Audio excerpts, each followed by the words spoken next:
I'm going to presume that everybody can hear and see. I apologize again. We're having some technical difficulties. What we will do, I'll continue to go through my presentation, and then, and if Dr. Cornish is able to join, we'll continue with hers. Otherwise, we'll have to send a reschedule, but please forgive us for the issues that we're encountering here that are unexpected. What I want to share with you today is the biological basis for infection-triggered autoimmune neuropsychiatric conditions and some of the targets in the Cunningham panel and some case studies on the diagnosis and treatment if Dr. Cornish was able to join us. So the goal of what we want to cover today is a brief background and the biological basis of how infections can trigger neurologic, psychiatric, and behavioral disorders. How the biological targets in the Cunningham panel can help diagnose therapy and direct therapy rather, and help you as you diagnose your patients. And then if Dr. Cornish is able to join us, she has several case studies in patients that I think you'll find very interesting on immune-mediated neuropsychiatric conditions. So let me start by just sharing a little bit of background. There are over 800 million individuals who do suffer from neurologic, psychiatric, and behavioral disorders. And what we do find, though, currently, these neuropsychiatric and behavioral disorders are diagnosed entirely on clinical presentation and not biology. However, they're treated symptomatically, and as we all know, that there are varying responses to treatment. So there is an emerging complex interaction, and we see it in this, maybe we'll call this trifecta, between certain infections, non-infectious triggers. These could be bacteria, virus, parasites, microbiome, and even mold and other environmental toxins. Our own immune system, which includes these autoimmune antibodies, inflammatory responses, microglia activation, cytokines, mast cell activation, and normal brain function, or I should say the interference or the interruptance of normal brain function. And this is all in the context of a genetic predisposition or an immune system dysfunction. What we find, though, is I did a literature search on the term autoimmune encephalopathy in PubMed. And between 1946 and 2021, you can see the number of peer-reviewed articles that have been published pretty much scantily in the 40s and the 50s and even in the 60s. And over the last couple of decades, you see this explosion in the articles that are referring to autoimmune encephalopathy. And I did similar searches for autoimmune neurology, neuroimmunology, neuroinflammatory disorders, and autoimmune encephalitis. And you see a very similar explosion of an exponential growth in these articles. It does mirror what we saw in cancer immunotherapy and what we can see here in the role of brain-reactive autoantibodies becoming more and more well-known. Interestingly, there is a component here that is involved in that, and that is the blood-brain barrier. And there's more research going on and realizing that it is more permeable, and it is also not as privileged as many once thought. This slide will show a little bit of the emergence, or I should say the discovery over time of various neural autoantibodies. And so what you can see here is that as time progresses, there is more and more recognition, or I should say realization and discovery of various anti-neuronal autoantibodies. So it does show that as science and as medicine becomes more and more astute at identifying these, it's helping to explain many of these conditions. But the ones that are described here are generally for those conditions that are what we'll say is more rare. So how does this occur biologically? Well, we all get exposed to viral, fungal, microbial infections during our lifetime. And our body does make an immune response to these antibody or to these infections by creating longer term antibodies that recognize these infections. Clearly, it's the value of vaccination and how those things have helped to eradicate many of the diseases that we still have and see. And in some cases and in some patients, what we see is that many of these do develop and cross-react with the immune system. So what that does is ends up interrupting brain function through what we'll call friendly fire. And this also leads to then these various types of symptoms, various neurologic, psychiatric, and behavioral symptoms, which can be confusing because it depends on where these antibodies are directed, which results in different symptoms. But it does result in symptomatic treatment. Now, many of these cases, as far as normal psychiatric conditions, they respond very well. In many cases, when it's not clear that these are normal psychiatric symptoms or psychiatric etiology, and if its origin is an immune dysfunction, patients, as we know, not only don't respond, but some cases they may even get worse. The emergence of SARS-CoV-2 has also caused us to recognize that other organisms also can trigger an immune response or an autoimmune response through molecular mimicry, and we're very familiar now with the different types of symptoms of long COVID, whether it's cardiovascular or if it's targeted towards the immune system and towards the brain and the brain functions, various symptoms such as brain fog, neurologic, psychiatric, and behavioral disorders. The information that's been out there and is well known is a good model of molecular mimicry between group A streptococci. In particular, what we find is that the group A carbohydrate and the M protein that's involved with the immune dysregulation, or at least I should say the antibodies that are cross-reactive. In these cases, we know that rheumatic fever is the manifestation of a strep infection that creates autoimmune antibodies directed against the heart valve. Of course, the treatment is penicillin or an antibiotic, but it is a response of the immune system that's directed towards epitopes that are cross-reactive or common with the organism, or in this case, Streptococcus. We also see that in many cases, patients or a percentage of patients who have rheumatic heart disease end up with a condition called Sydenham chorea. And Sydenham chorea is the neurologic manifestation of rheumatic fever, in which patients also have antibodies that are directed against parts of the basal ganglia. And pandas and PANS also, we see a similar cross-reaction of these autoantibodies directed against the basal ganglia in these patients. But interesting what you can see due to the sequence homology of many of these organisms, and particularly in this case with strep, you see some commonality with parts of the joints, hence some of the arthralgia that you'll see in these patients, or kidney function, nephritis, glomerular nephritis, and other effects.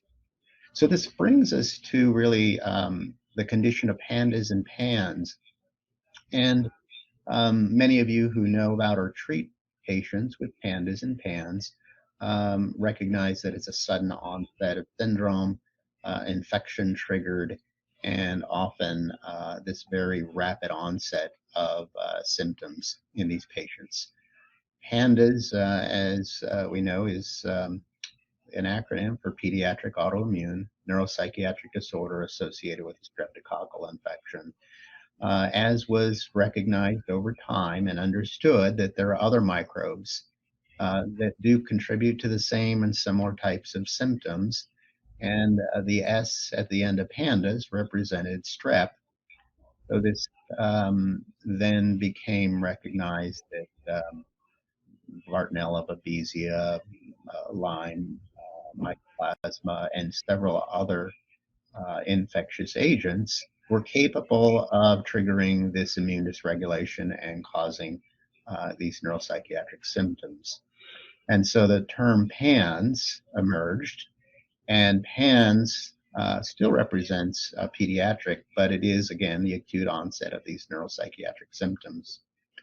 It's also recognized that there are other potential environmental or biologic factors, non-infectious agents that can contribute, such as mold and maybe other things like heavy metals.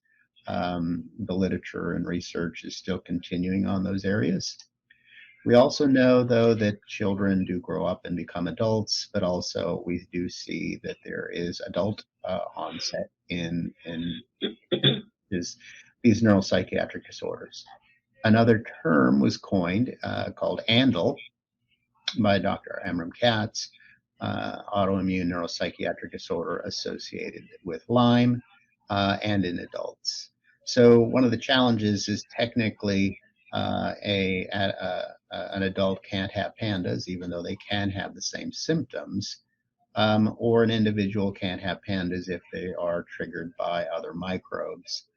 This brought about the terminology basal ganglion encephalitis or autoimmune encephalopathy secondary to infection, which is more of an underlying etiologic diagnosis rather than a criteria for the acuity of onset or the age of the individual. And strictly speaking, encephalitis, although we tend to think of it as a direct infection of infectious agents in the brain, really it's just referring to an inflammation of the brain, and encephalopathy being just any disorder or disease of the brain. So you will see more and more usages of the term basal ganglion encephalitis, autoimmune encephalopathy, secondary to infection, and our goal is that that becomes also more common nomenclature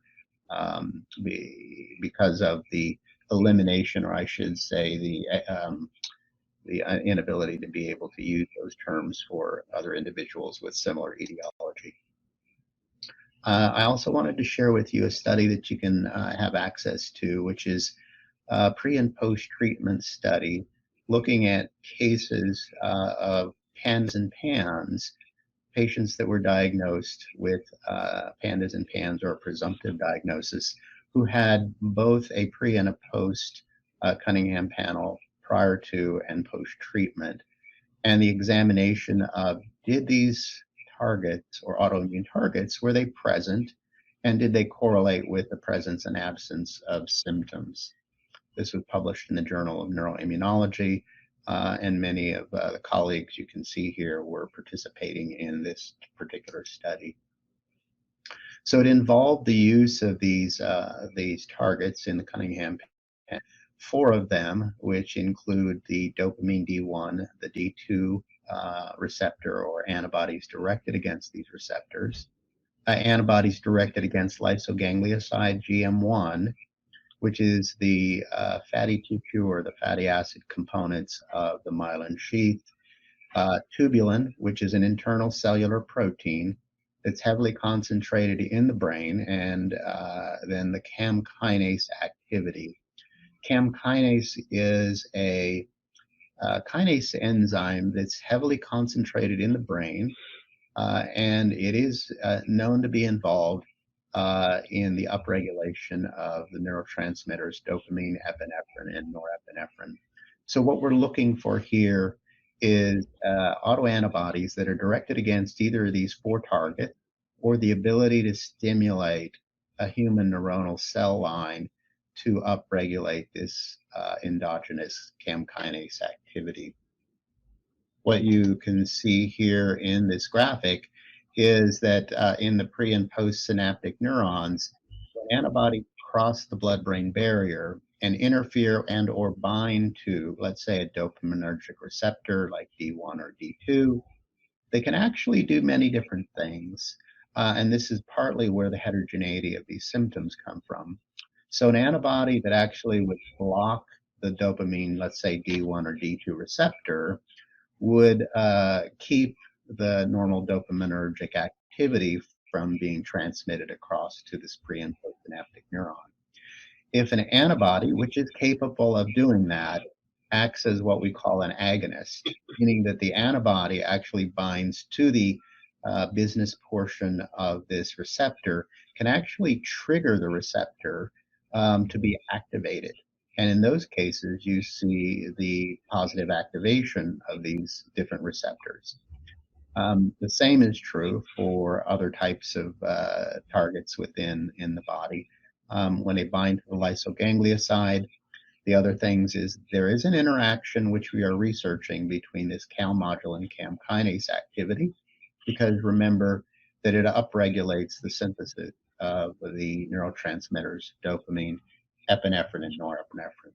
So this is why we look at these 5 different targets, because we don't know a priori whether or not these patients are going to be responsive or have antibodies directed against any. So in this cohort of 58 patients, we found that they all were identified with multiple infections. So as you can see, obviously Streptococcus, Borrelia burgdorferi, various other common infections that you see in your patients. And the reason that we find that this is the case is because there are common epitopes. And these epitopes, again, are those that are identical to these different receptors, or identical to a part of the body in which normal biological function occurs. We also found that in these patients, they all had very similar symptoms, whether they improved or did not improve. We did find that they all had what you would classify as these classic symptoms that in surrounded pandas and pans, such as OCD, concentration, emotional ability, etc. So in this group here, we find that their pre-treatment Cunningham panel was all of them had more targets that were positive. And what we found is that in the patients who actually improved, the post-treatment panel actually showed that there was a dramatic decrease in the number of positive tests. And so what we did find was a direct correlation between those that actually improved or completely resolved, a dramatic reduction in the number of positive tests. Conversely, in the patients who did not improve, we did not see that case. When you look at the calmodulin cam kinase activity, we found that the overall average of all of them decreased in those patients who did improve. Group 1 were the patients who did improve, whereas in group 2, you can see basically there was no statistical difference between their calmodulin cam kinase activity. And if you look at the direction of where these patients changed individually, you can see the overall drop in the activity of that particular enzyme, remembering that that enzyme is responsible for regulation and upregulation and synthesis of the dopamine, epinephrine, and norepinephrine. And conversely, in group 2, what you see here is those patients did not change in those that did not improve. So what we found is that the accuracy of these autoimmune antibodies and calmodulin stimulatory activity provided an 86% accuracy of separating and identifying the correlation of their presence with patients with symptoms and the absence of it with asymptomatic patients. We are working on logistic regression algorithms because we do know that these different targets may have different factors in it. And through that and some artificial intelligence that they're working on, we can get the accuracy up to 90%. And that is something that we're continuing to work on. So the goal of precision medicine is to diagnose and identify patients who would respond to a particular therapy. So when you're presented with patients with neuropsychiatric and behavioral disorder symptoms, the idea would be to be able to separate those into those that are infection triggered and have an autoimmune etiology versus those that may be traditional psychiatric or other. And the reason for that would be because you can direct them to treatment that would be responsive, and that would be those types of treatment that involve immune modulators, anti-inflammatories, anti-infectives, and others, as Dr. Cornish will share.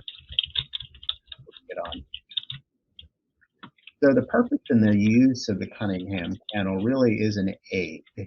It's an aid in your diagnosis, remembering that these conditions are clinical diagnoses, and you need an aid to know whether or not there is an immune-mediated condition. And this is where these targets come into some clinical utility, because it can help point to the presence of subclinical infections and appropriately responsive treatment.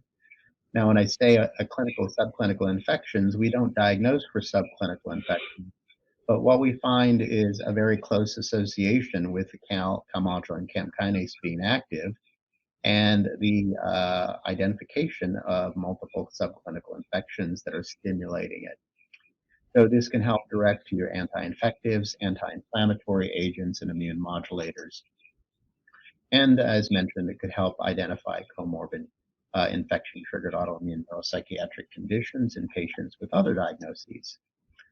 So the medical challenge really is an unintended in the segmentation of care, where psychiatry, immunology, infectious disease, neurology, and many others are distinctly separate.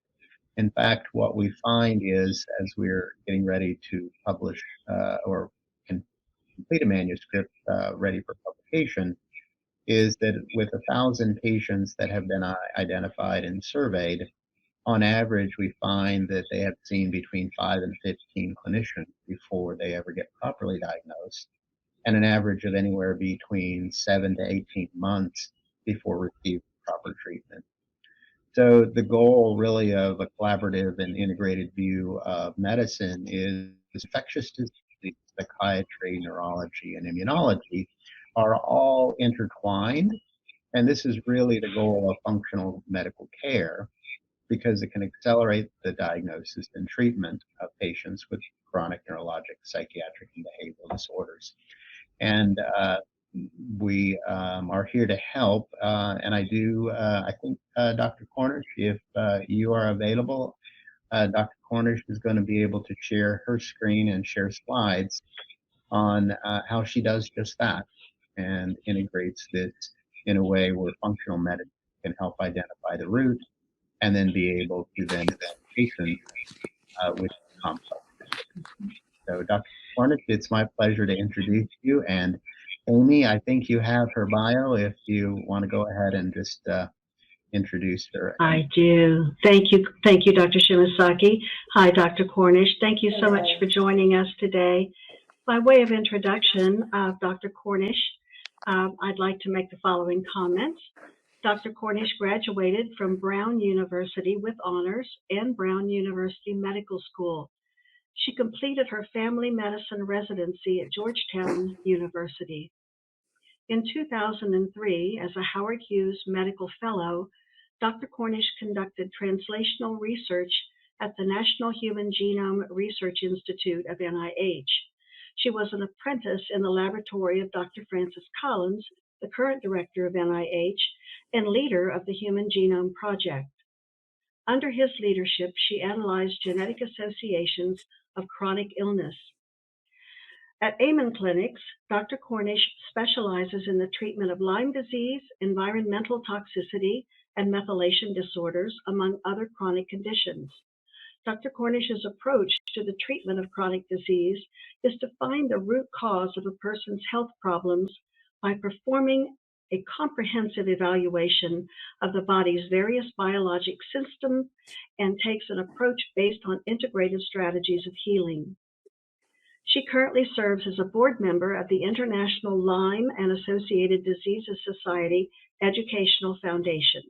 She is a member of the American College for Advancement in Medicine, ACAM, and the Institute of Functional Medicine, IFM. She was awarded Northern Virginia Top Doctor for Family Practice in 2021. She has combined her passion for integrative functional medicine, her interest in chronic illness, and extensive genetic research experience at NIH to manage the challenges facing many patients of AmenClinics. Dr. Cornish, again, thank you so much for being with us today.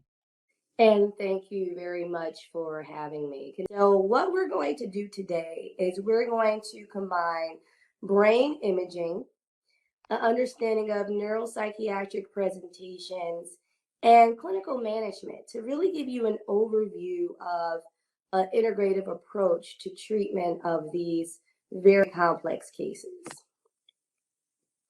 So our objectives today, we're going to review neurological infections. We're going to understand how chronic infections impact the brain. I'm going to give you an explanation of SPECT imaging. And because if you don't know, if you don't look, you won't know. So some quick clinical pearls of PANS and PANDAS, which I treat quite often. There can be numerous triggering events. I've seen adults, you can't call them PANS or PANDAS, right? Because it is a pediatric autoimmune neuropsychiatric disorder associated with strep or other infections. But I have found that some of my patients who are over the age of 18 have had exposure to chronic strep. And as a result, they still have strep antibodies. And not only that, I've found that by incorporating the Cunningham panel to assess not only my pediatric patients, but some of my young adults, that I get a really good indication of autoimmune, neurological autoimmune antibodies. And it can give me that clinical clue as to if I'm still treating maybe an underlying infectious process. Is the neurological system truly involved?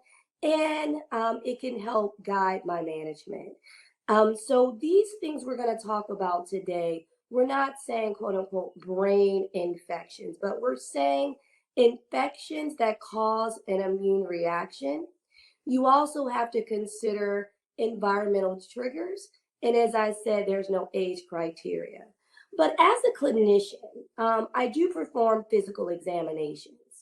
And I look at the brain, but I also look for rashes, things like Bell's palsy that can be found in tick-borne diseases.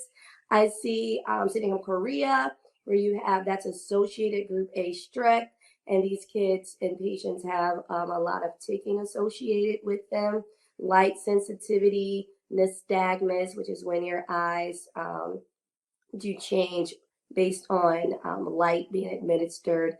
And you can find infections of other nature, like I found thrush in some of my patients, which could be consistent with candidiasis. So you always want to think about neurological manifestations of infections, but more importantly, have the data not only clinically, but also with imaging. So how do some of these underlying infections cause toxins to be released in the brain? And this was something that was published by Dr. Richard Bransfield. And it was really simple, this assessment, when he said that toxins can stimulate a pathway that produces something called quinolytic acid, which is potentially neurotoxic, instead of the production of serotonin. And when you have this acid release, you'll start having hallucinations, mood instability, OCD, paranoia, rage, depression, and other neuropsychiatric symptoms. So as a board member of the International Lyme and Associated Diseases Society, my first introduction into neurological inflammation and encephalitis came from my exposure in this field. That's where I started 11 years ago, was treating neuropsychiatric manifestations of Lyme disease.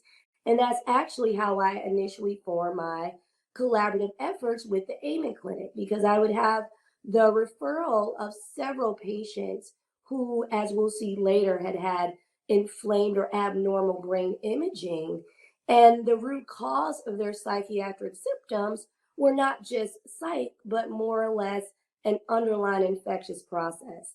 And if it is an underlying infection, you can't, cure an infection with an antidepressant. And this just provides a lot of evidence, because as a researcher, I am very interested in evidence and research that supports what it is I'm doing, even if it's from an integrative perspective. And this here shows additional articles that associate Lyme disease with altered mental status and suicidality. Now, this is just another overview that explains that when you have in the children PANS and PANDAS, it's not just strep throat. The way I describe it to my patients when they come to my office and they're referred for PANDAS evaluation is that PANDAS is what's published as associated with strep throat. And think of PANS as everything else. Any other infectious process, may that be strep, Epstein-Barr virus, mycoplasma pneumonia, which is very common, Lyme, influenza, Coxsackie, and a lot more. And so, as most of you are aware, these children have this acute onset, and their symptoms of OCD, as in my case presentation, which you'll see later, severe food restriction, anxiety, emotional changes, deterioration at school, sleep problems, motor tics, hallucinations can occur. And that's the trigger that it's an acute onset with these patients. Dr. Cornish, my child was normal last night, and then they got a fever, and next thing you know, they started present with these neuropsychiatric symptoms. Now, how does it work? And that's what I'm interested in. How does this work? We have the classification and requirements, but you have these infections, and they can cause inflammation that disrupts what we call the blood-brain barrier. But at the same time, not everyone who gets an infection has a neurological or neuropsychiatric manifestation of those diseases.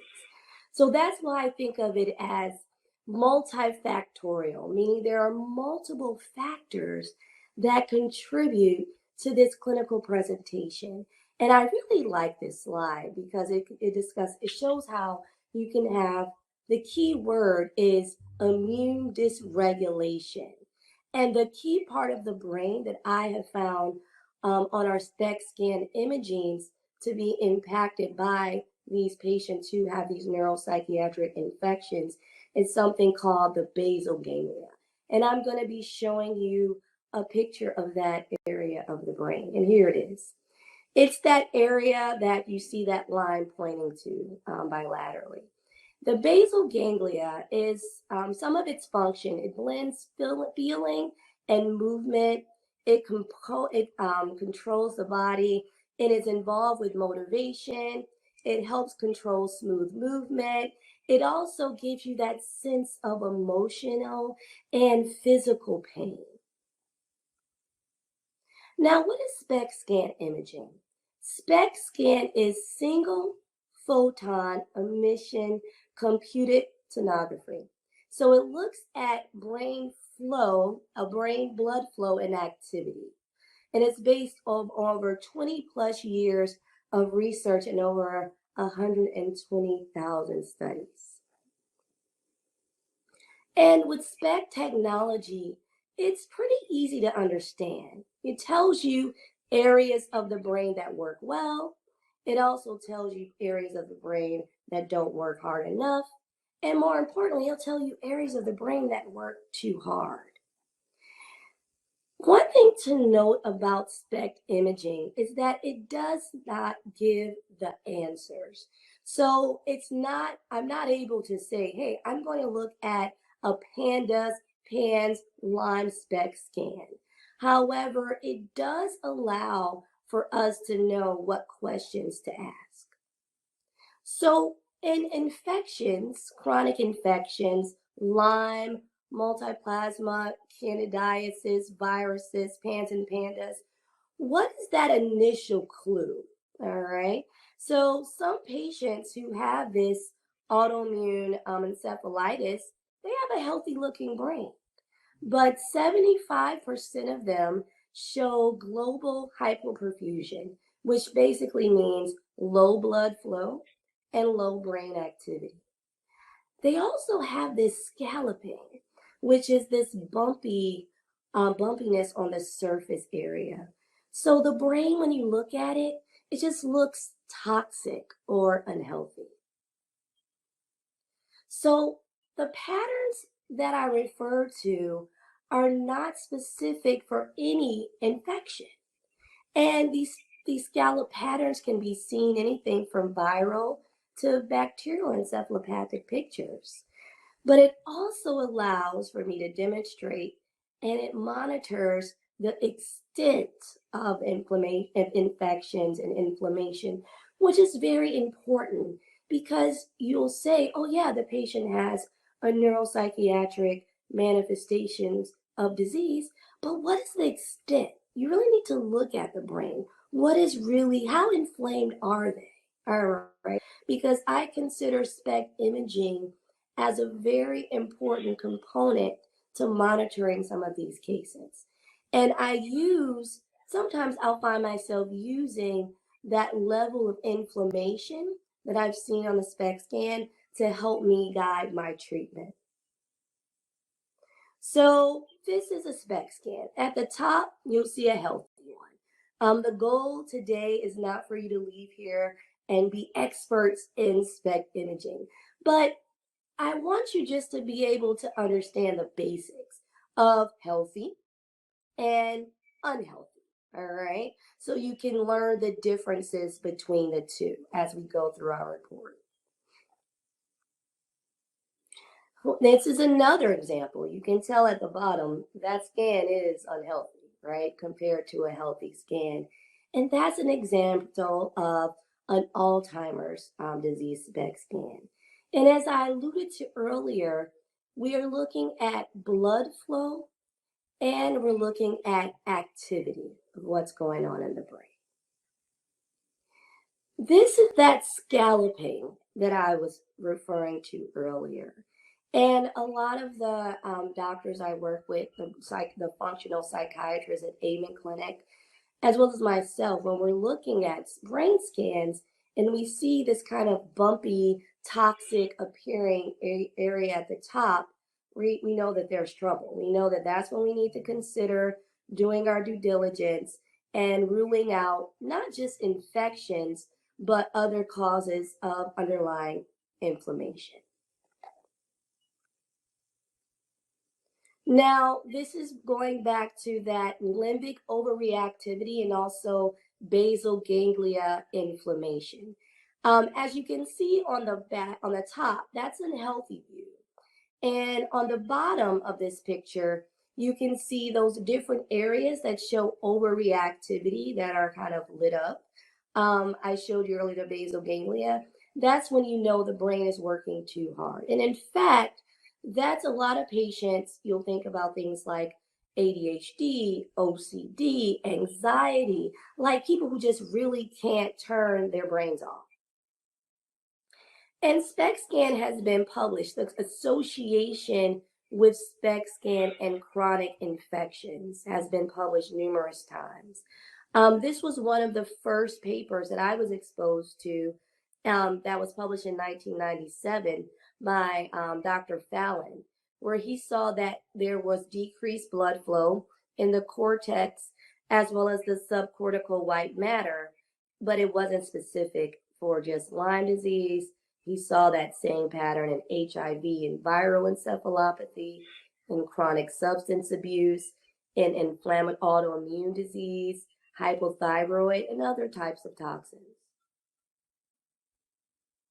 There was another paper by Dr. Danta where he looked at 183 patients with chronic Lyme. And he showed in the study that 75% demonstrated abnormalities in perfusion, blood flow, in various areas of the brain, and most notably in the frontal, temporal, and parietal lobes. So SPECT scans are one of the most studied imaging for neurological infections. So the case today is MA. She presented to me as a 15-year-old who had that presentation of severe abrupt onset of OCD symptoms. It developed after the summer of her freshman year, and she also had a history of chronic strep throat. When her symptoms presented, it took her almost 3.5 hours to shower and to get ready for bed. I mean, her OCD was crippling. She had very extreme fatigue, missing 40 plus days of school.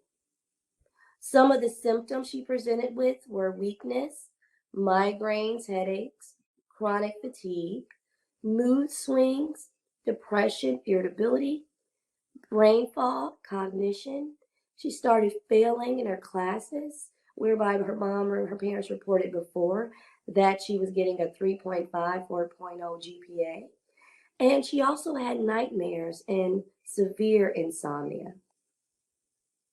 So she was sent for Lyme testing, and she was sent for what we call co-infection testing. She was also tested for PANS and PANDAS, and her lab showed an elevated ASO and an anti-DNA antibody, which are both consistent with PANDAS. And she also had a positive test for the co-infection Bartonella henselae, which is a tick-borne co-infection. And this co-infection is commonly associated with some of the neurological manifestations of tick-borne diseases. These patients typically present with brain fog and confusion. They have neuropathy, so nerve involvement. They also have been shown to have pains on the soles of their feet, which is very pathognomonic. Patients will tell me, I feel like I'm stepping on nails. And that patient actually reported that. They'll have other symptoms like striae, which are stretch marks that you'll see as well. And she also had positive mold exposure. She had ruled out mold in her environment, but she had mold in her school that she was exposed to every day.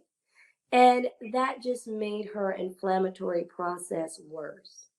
One thing they found is that the doctors threw numerous meds at her: antidepressants, anti-anxiety meds, antipsychotic meds. And they even did genetic testing to determine what medications were best for this patient. But she failed over 10 different meds because psychiatric meds, even though they're important and supportive, they are not antimicrobials. So as a result, they were not treating her root cause. And looking at her brain scan, at the top, you can see that bumpy, scalloping presentation. And at the bottom, you can see what I referred to earlier, not only just overactivity of the basal ganglia, but in several other areas as well. But specifically for this talk, we're focusing on basal ganglia because that's been shown to be very much associated with some of these neuropsychiatric infections. And this is what I mentioned earlier, co-infections. So when you have a tick-borne illness, not only can you have transmission of Lyme disease, which is Borrelia burgdorferi, or relapsing fever Borrelia, but there are other organisms that also present and can potentially have an impact on neurological system and across the blood-brain barrier. The one at the top, babesiosis, I feel that this is important to mention because it is a tick-borne parasite. And I've had numerous patients who've had babesiosis and have had abnormal Cunningham panels, have had severe psychoses, severe anxiety, and headaches and air hungers, and had also failed numerous medications. This patient, as I alluded to earlier, had Bartonella-Henselae. So here was her initial Cunningham panel. And as you can see here, she had some autoimmune markers that were elevated. She had artubolin, which was associated, I think, with her OCD. That's the OCD band in my mind when I'm looking at this interpretation. So it would make sense that she would have those rituals and compulsions. But you can also see at the bottom the significant elevation of her calcium calmodulin autoantibody and how active it was. And she was consistent with this presentation being in this constant fight or flight, having anxiety, having other drive-in illness associated with her autoimmune status, and her infectious load was present. So that gave me another clue, like, aha. And it was very reassuring for both the patient and the parents that not only did this underlying infection that she was diagnosed with real, but that it wasn't all in her head. Because so many times we'll have patients who have neuropsychiatric symptoms associated with chronic infections and think it's just psychiatric, think it's just all mental illness. But when you start to do your digging and you look at these images and you get these reports, it gives that support, and that validation. So she had significant improvement after 2 years of treatment. She was on antibiotics that crossed the blood-brain barrier. She was also treated for her mold toxicity.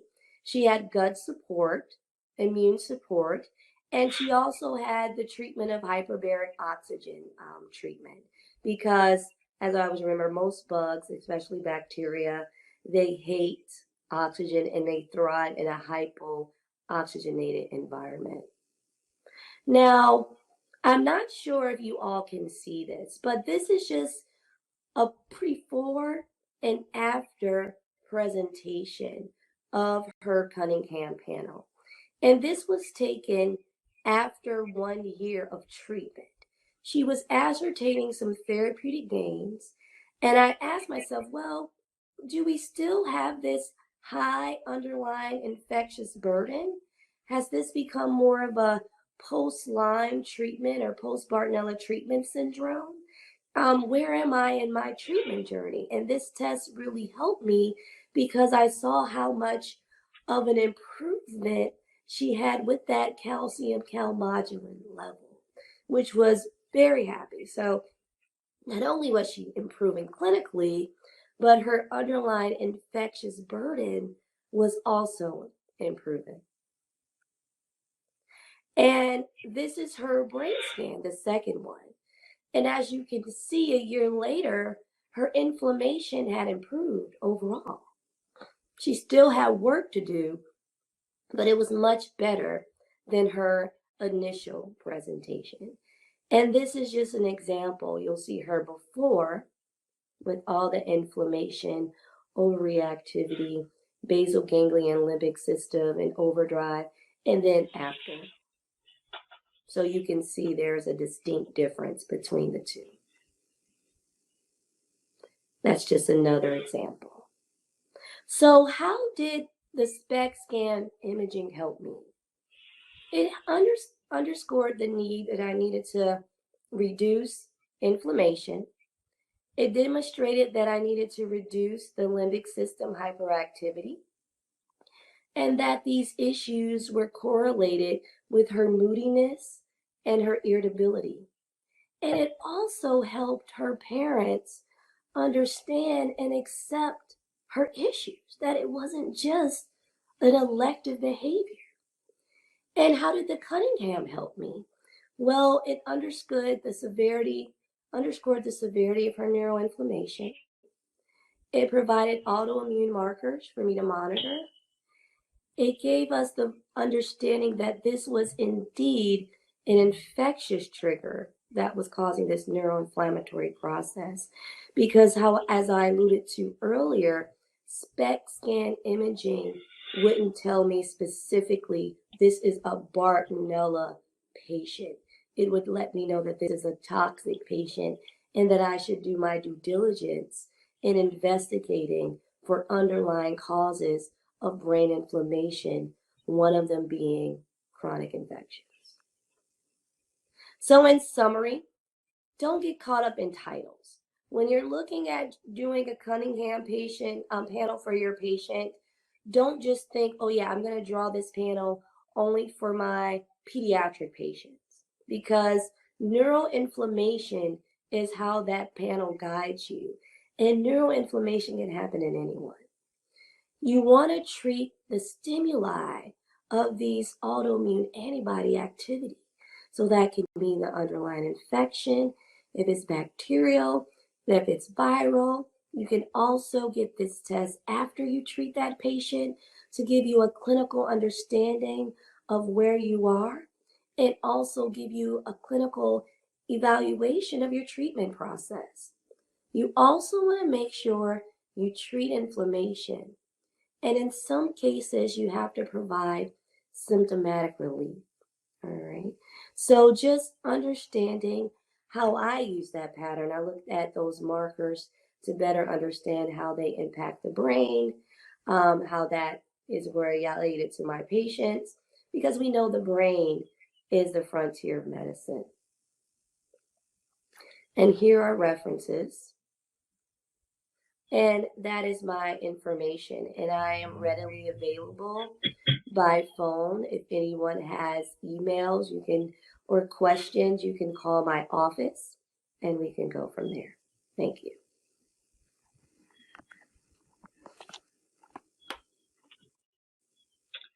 Thank you very much, Dr. Cornish. That was very informative. There are a few questions that have come through, but you've actually answered several of them. Let me look here, and I'd like to encourage our listeners to enter any questions in the chat box, and I'll make sure that they are conveyed. Let me see. I think, unfortunately, I think you have answered all of the questions that have come through so far. With regard to the Cunningham panel, do many patients come to you after trials of psychotropic medicines with minimal, let's say minimally effective results that you find later have autoimmunity through Cunningham panel testing?